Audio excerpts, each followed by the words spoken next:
Guys, welcome back to your YouTube channel play with science. मैं आपकी Rahima ma'am और आप पढ़ रहे हैं क्लास 12 की फिजिक्स मेरे साथ आपके अपने YouTube channel play with science पर।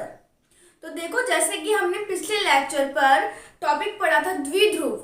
अब हम पढ़ेंगे कि अगर एक समान विद्युत क्षेत्र है, किसी भी एक समान विद्युत क्षेत्र है तो वहां पर किसी द्विध्रुव पर कितना बल आरोपित होगा, उसके बारे में आज हम डिस्कस करने वाले हैं। तो जैसे कि आप मेरे सारे लेक्चर्स को कंटिन्यू देखा कीजिए और ताकि आपके टॉपिक वाइज टॉपिक जो है वो अच्छे से क्लियर होते जाए, ठीक है। और वीडियो को आप कंप्लीट देखा कीजिए, स्किप मत कीजिए। जब वीडियो को आप कंप्लीट नहीं देखते हैं तो उससे क्या होता है कि आपको कई डाउट्स रह जाते हैं जो आपके क्लियर नहीं हो पाते। तो आपसे एक रिक्वेस्ट है कि आप वीडियो को कंप्लीट देखा कीजिएगा स्टार्टिंग टू एंड तक, ठीक है। जब तक वीडियो कंप्लीट नहीं होती तब तक आप वीडियो के साथ बने रहिए, ओके। तो चलो स्टार्ट करते हैं हम आज के टॉपिक को। जैसा हमने पढ़ा था कि द्विध्रुव क्या होता है। द्विध्रुव एक ऐसी संरचना होती है जिसमें हम क्या करते हैं, किसी दो आवेश को न्यूनतम दूरी पर रखी जाती है। कोई भी दो आवेश है, जब उन दो आवेश को हम न्यूनतम दूरी पर रखते हैं तो उससे जो हमारी संरचना बनती है, उससे जो हमारा निकाय का निर्माण होता है, उस निकाय को हम क्या बोलते हैं, द्विध्रुव बोलते हैं। अब मैंने क्या बोला, मैंने बोला कि यहाँ पर मेरे कोई भी क्या है, दो आवेश है। इसको मैंने माइनस क्यू आवेश मान लिया, इसको प्लस क्यू, और इनके बीच की दूरी आपको पता है हम क्या लेते हैं, 2a लेते हैं। वो आप पे डिपेंड करती है, आप 2l भी ले सकते हैं, 2d भी ले सकते हैं, ठीक है। वो कोई कंपल्शन नहीं है। और इसके बीच वाले पॉइंट को हम क्या मानते हैं, o मानकर चलते हैं। अब आप देखो कि हम यहाँ पर क्या कर रहे हैं, एक समान विद्युत क्षेत्र आरोपित कर रहे हैं। एक समान विद्युत क्षेत्र आरोपित कर रहे हैं। तो ये मैंने बोल दिया कि मैंने कोई भी दो छड़ ऐसे रख दिए जिसमें ये प्लस आवेश है और इधर क्या है, ये माइनस है। अब आपको पता है विद्युत क्षेत्र की तीव्रता की दिशा क्या होती है, प्लस से माइनस की तरफ। मतलब ये जो आपकी दिशा है वो इस अकॉर्डिंग जाएगी, ठीक है। अब आपको पता है, देखो ये प्लस आवेश है, ये माइनस आवेश है, और आपको पता है कि इस दिशा में हमारा जो है विद्युत क्षेत्र की तीव्रता पर बल लगेगा, इस दिशा में लगेगा। प्लस क्यू आवेश पर विद्युत क्षेत्र की तीव्रता जो है वो इस दिशा में लगेगी, इस दिशा में इस पर बल लगेगा, और माइनस क्यू आवेश पर इसके विपरीत दिशा में इस दिशा में बल लगेगा। अब अगर आप बात करें कि इस पॉइंट पर या फिर इस हमारे द्विध्रुव पर कुल बल के बारे में आज हमें डिस्कस करना है, तो देखो अगर हम बात करते हैं इस पर कुल कितना बल लगता है। अगर हम हमारे जनरली से बोले कि आपने पढ़ा था E बराबर होता है F अपॉन में Q, बल बटा में उसका आवेश, जो हम बोलते हैं इसका परीक्षण आवेश। तो F का मान क्या आ गया, यहाँ से EQ के बराबर आ गया, ठीक है। तो मतलब क्या है, इस दिशा पर इसके कारण जो बल लगेगा वो होगा प्लस का QE, और इस दिशा पर जो बल लगेगा वो है माइनस का QE, ठीक है।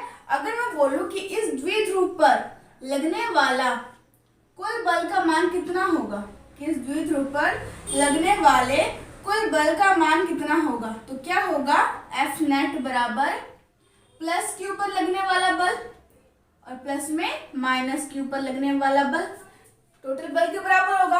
तो हम इसको निकाल लेते हैं। F नेट बराबर कितना हो गया, प्लस Q पर बल कितना लग रहा है मेरा, QE, और माइनस Q पर बल कितना लग रहा है, माइनस का QE। तो यहाँ पर जब हम टोटल बल की बात करें वो कितना आ जाएगा, 0 आ जाएगा।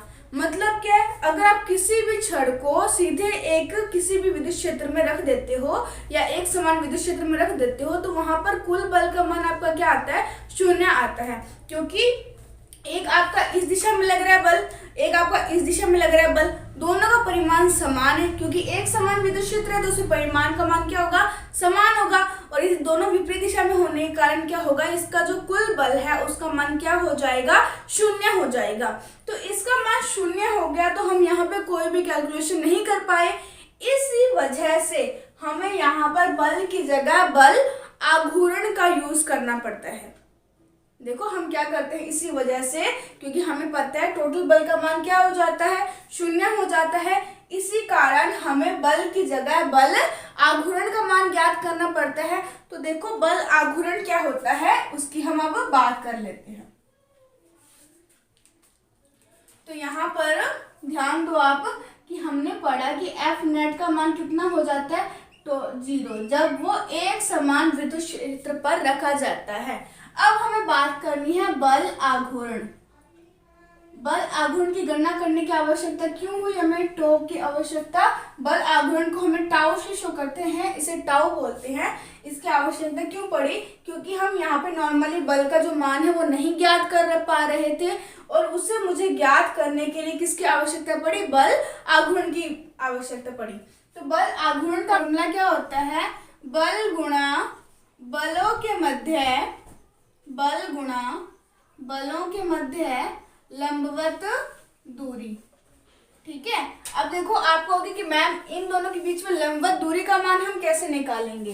तो देखो आपको यहाँ पर क्या करना पड़ेगा, एक यहां से लंब डाल दिया मैंने और एक इस बिंदु से लंब डाल दिया मैंने। अब ये जिस पॉइंट पर कट होंगे वो एक दूसरे पर क्या होगा? परपेंडिकुलर होगा, लंबवत होगा। तो देखो ये हो गया, इस पॉइंट और इस पॉइंट के बीच की लंबवत दूरी है वो ये चीज है। इसका मान जो भी निकलेगा वो हम बाद में पुट कर देंगे। अब यहाँ पर देखो हमें पता है कि ये जो इनके बीच में एंगल बन रहा है ये क्या है? थीटा है। ठीक है। और ये जो दूरी है ये क्या है? 2a है। अब आपको पता है कोई भी त्रिभुज होता है, यहाँ पर एंगल थीटा बन रहा है और ये जो दूरी मैंने मान ली कोई भी x है, तो यहाँ पर आपने पढ़ा होगा लाल बटा कक्का का फॉर्म। कौन सा फॉर्म? लाल बटा कक्का। ट्रिग्नोमेट्री में आपने जरूर पढ़ा होगा 10th क्लास में, लाल बटा कक्का का फॉर्म। तो यहाँ पर लंब बटाकरण किसके बराबर है? क्योंकि हमें लंब का मान चाहिए, लंब का मान चाहिए और कर्ण का मान दिया हुआ है। लंब का मान चाहिए और कर्ण का मान दिया हुआ है, तो हम किसका यूज करेंगे? साइन थीटा का यूज करेंगे। ठीक है। तो साइन थीटा बराबर क्या होता है? लंब बटा कर्ण। तो यहाँ से हम लंब का मान निकाल सकते हैं। क्या निकाल सकते हैं? के साइन थीटा। लंब का मान क्या निकाल सकते हैं? के साइन थीटा। इसको मैंने मान लिया ए पॉइंट, इसको मैंने मान लिया बी पॉइंट और इसको मैंने मान लिया ओ पॉइंट। ओ तो चलो हमने मान रखा है, तो इसको मान लेते हैं सी पॉइंट कोई भी। ठीक है। इन दोनों के बीच की लंबवत दूरी, तो यहाँ पर देखो बल क्या है? एफ, और इनके बीच की लंबवत दूरी कितनी है? AC। ठीक है। अब यहाँ पर देखो L का मान कितना है? K sine theta. कर्ण क्या है इसमें? 2a, तो इसका मतलब AC का मान कितना हो जाएगा हमारे पास? 2a sine theta. समझ आ रही है बात? ये नहीं आ रहा तो मैं आपको दोबारा समझा देती हूँ कि त्रिभुज ABC से, त्रिभुज ABC से साइन थीटा बराबर क्या हो जाएगा? लंब है हमारा AC, अपॉन में कर्ण क्या है हमारा? AB। AC बटा में AB। तो यहां से AC का मान क्या पुट करोगे आप? AB sine theta. AB sine theta. तो यहाँ पर देखो मैं टोक के मान में पुट कर सकती हूँ AC का मान F into AB sine theta. अब आप बताओ AB का मान कितना है और F का मान कितना है? किसी भी बिंदु पर लगने वाला एक तो बल हो गया, ठीक है, F का मान, और AB का मान कितना है आपका? A से B के बीच की दूरी कितनी है आपकी? 2a है। तो यहाँ पर आप टो का मान निकाल सकते हो, QE इंटू में 2a साइन थीटा। यहाँ तक किसी को कोई प्रॉब्लम नहीं है? क्लियर हो गया होगा। आपने एक चीज और पढ़ा था, P का मान। ठीक है, द्विध्रुव का मान। तो द्विध्रुव का मान क्या होता है? 2aq के बराबर होता है। किसके बराबर होता है? 2aq के बराबर। तो 2 ये हमारा टो बराबर क्या हो जाएगा? 2aq की जगह मैं क्या रख लूँ? P, और ये क्या हो गया? E sine theta. तो टो का मान क्या हो गया? PE sine theta. देखो अब आपने अपने 11th क्लास में सदिश और अदिश गुणनफल पढ़े होंगे। सदिश और अदिश गुणनफल आपने पढ़े होंगे। सदिश गुणनफल में क्या होता है आपका? सदिश गुणनफल में क्या होता है कि अगर कोई भी दो सदिश, ये वाली सदिश मान ली और ये वाली सदिश, कोई भी दो सदिश होते हैं, अगर वो साइन थीटा हो, मतलब अगर A vector A B sine theta होता है, ए बी साइन थीटा को आप किस अकॉर्डिंग लिखते हो? A vector cross B vector. Sine theta को हम क्रॉस गुणन बोलते हैं, इसलिए बीच में हम क्या लिखते हैं? क्रॉस, मतलब ए वेक्टर क्रॉस बी वेक्टर। इसी प्रकार आपने देखा कि अगर ए बी साइन थीटा होता है तो उसको हम ए वेक्टर क्रॉस बी वेक्टर लिखते हैं। तो अगर मैं टो को सदिश रूप में लिखूंगी तो ये क्या हो जाएगा? P vector cross E vector. तो यहाँ तक हमने किसका मान निकाल लिया? हमने निकाल लिया बल आघूर्ण का मान। तो इस द्विध्रुव पर लगने वाला बल आघूर्ण क्या हो सकता है? तो आप बोलो कि मैम इस द्विध्रुव पर जो लगने वाला बल आघूर्ण है उसका मान होगा tau is equal to p E sine theta. और थीटा क्या है? ये जो हमारा एंगल बनता है वो क्या हमारा थीटा। तो यहाँ तक आपको अच्छे से क्लियर हो गया होगा। अब फटाफट आप इसका स्क्रीनशॉट ले लो। तो ले लिया होगा आपने स्क्रीनशॉट। अब हम बात करने वाले हैं इसकी कुछ कंडीशंस के बारे में कि हमारा बल आघूर्ण का मान अधिकतम कब होगा, न्यूनतम कब होगा, ठीक है, या फिर प्लस में कब होगा, माइनस में कब होगा। हम यहाँ पर कुछ कंडीशंस पढ़ने वाले हैं। अब देखो हमने टो का फॉर्मूला पढ़ा था पी ई साइन थीटा, ठीक है।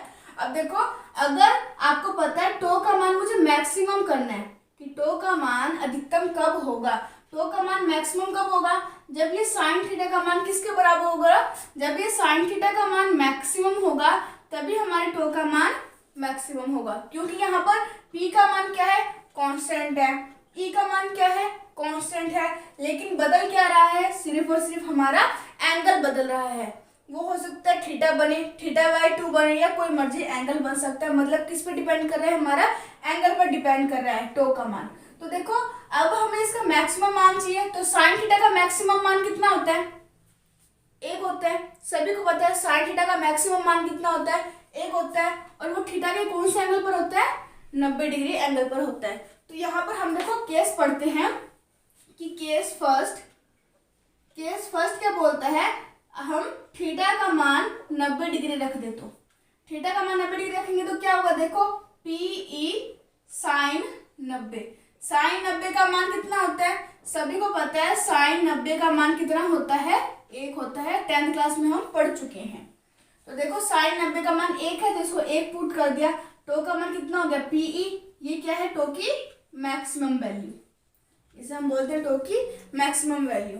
अगर हम बात करें केस सेकंड में हम क्या बात करेंगे, अगर थीटा का मान 0 डिग्री हो जाए, थीटा का मान 0 डिग्री हो जाए तो टो बराबर क्या होगा, p E sine 0, p E sine 0 degree. और सभी फटाफट बताओ मुझे कि साइन 0 डिग्री का मान कितना होता है, 0 होता है। तो टो बराबर कितना हो जाएगा, पी ई मल्टीप्लाई बाय 0, मतलब टो का मान भी क्या हो जाएगा हमारा यहाँ पर 0 हो जाएगा। ये तो हमने बात कर ली 2 कंडीशंस। अब अगर बात करो कि टी हमारा जो थीटा है, अगर हम केस थर्ड की बात करें, थीटा का मान 270 डिग्री हो जाए, थीटा का मान कितना डिग्री हो जाए, 270 डिग्री। तो यहाँ पर टो बराबर क्या हो जाएगा, पी ई साइन 270 डिग्री। तो साइन 270 का मान आपको पता होना चाहिए कितना होता है, हम बोलते हैं इसको पाई प्लस थीटा, इसे हम बोलते हैं पाई प्लस थीटा, मतलब -1 होता है। साइन 270 डिग्री का मान कितना होता है, -1। तो टो बराबर क्या हो जाएगा, माइनस पीई, मतलब ये टो का मान है। देखो यहाँ पर हम टो का एक और मान डिस्कस कर सकते हैं। टो का मान, थीटा का मान अगर 180 डिग्री हो, थीटा का मान अगर 180 डिग्री होगा तो टो का मान कितना होगा, पी ई साइन 180, और साइन 180 का मान भी कितना होता है, 0। तो टो का मान कितना हो जाएगा, 0। अब आप इसका स्क्रीनशॉट ले लीजिए। अब देखिए इसमें हम बस एक पॉइंट और पढ़ेंगे। वो पॉइंट क्या है कि यहाँ पर हमारी स्थायी अवस्था कौन सी है, अस्थायी अवस्था कौन सी होगी। इस कंडीशन में हमने एंगल तो मान लिए, तो यहाँ पर हमारी स्थायी अवस्था कौन सी होगी, अस्थायी अवस्था कौन सी होगी। तो पहले मैं इस पिक्चर को रब कर देती हूँ, यहाँ पर मैं आपको समझा दूंगी कि स्थायी कौन सी अवस्था में होता है और अस्थायी अवस्था कौन सी होती है। तो देखो हमने सबसे पहले एंगल के हिसाब से चलते हैं। ये 90 डिग्री है, 90 डिग्री का मतलब क्या है, ये हमारा द्विध्रुव इस अकॉर्डिंग होगा और जो बल रेखाएं होंगी वो इस अकॉर्डिंग होगी, प्लस क्यू आवेश यहाँ, माइनस क्यू आवेश यहाँ। अब देखो इस अकॉर्डिंग जो बल है इस द्विध्रुव पर, आपको पता है इसका इस दिशा में बल लग रहा है, इसका इस दिशा में बल लग रहा है, तो ये हमारा सीधा नहीं रहेगा, ये क्या करेगा, घूमना शुरू कर देगा, रोटेशन शुरू कर देगा। रोटेशन शुरू करेगा तो ये हमारी अवस्था स्थायी नहीं है, स्थायी नहीं है, तो ये क्या होगी, हमारी अस्थायी अवस्था। फर्स्ट अवस्था क्या है हमारी, अस्थायी अवस्था। अब हम बात करते हैं नेक्स्ट पॉइंट के बारे में। जब हमारा थीटा क्या है, 0 डिग्री पर। 0 डिग्री का पर मतलब क्या है, ये तो आपकी बल रेखाएं हैं और इसी दिशा में आपका क्या है, द्विध्रुव। ये है हमारा प्लस क्यू आवेश और ये है हमारा माइनस क्यू आवेश। तो देखो इस पर बल लगेगा इस पर, इस दिशा में बल लगेगा इस पर, और माइनस पर बल लगता है इस दिशा में, क्योंकि यहाँ पर हमारे प्लस प्लस चार्ज होते हैं और यहाँ पर हमारे माइनस माइनस चार्ज होते हैं, है ना, क्योंकि विद्युत क्षेत्र की तीव्रता की दिशा क्या होती है, प्लस से माइनस की तरफ। तो ये प्लस दिशा में है, ये माइनस दिशा में है, तो इसके कारण इस पर आकर्षण बना रहेगा और इसके कारण इस पर आकर्षण बना रहेगा। जिस कारण ये जो हमारी छड़ है वो बिल्कुल इस अकॉर्डिंग टिकी रहेगी। तो मतलब क्या है, जो हमारी सेकंड अवस्था है वो क्या है, सर्वाधिक स्थायी अवस्था है, सबसे ज्यादा स्थायी अवस्था है, क्योंकि वो वहां से हिलेगी नहीं, तो ये अवस्था हमारी क्या होगी, सबसे ज्यादा स्थायी अवस्था होगी। अब हम बात करते हैं 180 डिग्री पर। 180 डिग्री मतलब ये जो हमारा एंगल है वो पूरा घूम गया, मतलब यहाँ पर हमारा आ गया प्लस क्यू आवेश और यहाँ पर आ गया हमारा माइनस क्यू आवेश। ये कौन से एंगल की बात कर रहे हैं, 180 डिग्री एंगल पर पूरा घूम जाएगा। पूरा घूमेगा तो यहाँ प्लस क्यू आवेश आ जाएगा, यहाँ माइनस क्यू आवेश आएगा, तो इस कारण इस पर प्रबल प्रतिकर्षण बल लगेगा और इस कारण इस पर प्रबल प्रतिकर्षण बल लगेगा। तो ये जो हमारी अवस्था है, इन दोनों पर प्रबल प्रतिकर्षण बल लगेगा, तो ये छड़ यहाँ बिल्कुल भी नहीं टिक पाएगी। तो ये जब हमारे 180 डिग्री होगा तब ये क्या होगा, सर्वाधिक अस्थायी अवस्था। इसी अकॉर्डिंग आप सभी एंगल्स पर स्थायी और अस्थायी अवस्था की गणना कर सकते हैं। ये जो टॉपिक है वो आपका कंप्लीट हो गया। अब आप इसको मुझे जरूर कमेंट करके बताइएगा कि आपको ये टॉपिक कैसा समझ आया। अगर अच्छा समझ आया तो वीडियो को जरूर लाइक कीजिएगा और अपने फ्रेंड के साथ शेयर इसको जरूर कीजिएगा, ताकि हर किसी को ये वीडियो अवेलेबल हो सके जिसको इसकी ज़रूरत है। ठीक है, इसी तरीके से आप हंसते रहिए, मुस्कुराते रहिए और पढ़ते रहिए क्लास 12 की फिजिक्स मेरे साथ आपके अपने YouTube channel play with science पर। तो all the best, take care, bye bye.